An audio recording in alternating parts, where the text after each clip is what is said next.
Well, in recent months, the House Oversight Committee has released thousands of pages of documents and information related to the late convicted sex offender Jeffrey Epstein. But critics said more transparency was needed, and that all changed when a law recently passed requiring the DOJ to turn over all of the files in 30 days. WENY Washington correspondent Brendan Scanlon spoke with members of the Oversight Committee to discuss what comes next with their investigation.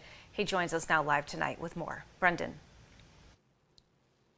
Hey there, Renata and Nick. Good evening to you. Well, passing that legislation, the Epstein Files Transparency Act, has really been, sort of a top priority for mostly all Democrats, as well as a small handful of Republicans, especially in the House, who have been encouraging their party's leaders for months to bring up this bill and consider it for a vote, despite the objections from President Trump. Most Republicans and President Trump said they wanted the Oversight Committee to continue its investigation into Epstein instead of going in and releasing all of these files all at once. They cited concerns about the privacy of victims who have not been named yet. Those concerns, however, appear to have been cast aside after President Trump signed the Epstein Files Transparency Act into law last Wednesday.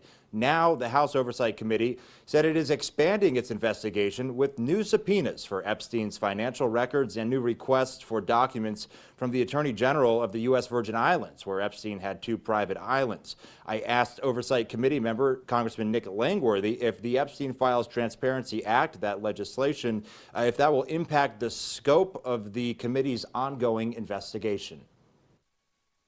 I don't think so. We're going to continue to do the investigation and issue a final report. I mean, we continue to release documents. All the other documents hopefully will be released in short order. Then we'll have full transparency. People will be able to come to their own conclusions, whatever those might be.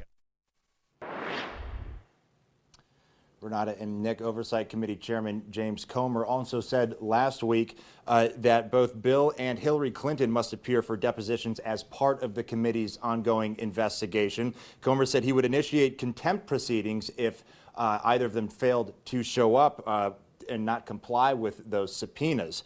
The panel has also has its own subpoena for the Justice Department requesting all 300 gigabytes of the Epstein files with no exceptions, which is important because that legislation, the Epstein Files Transparency Act, does have some exceptions. So there's 2 kind of competing routes here to try and get more transparency and try to get as many files as they can. We're going to have to monitor both of those avenues and see what comes from it over the next 20-some days. Reporting live on Capitol Hill for WENY News, I'm Brendan Scanlon. Renata and Nick, back to you.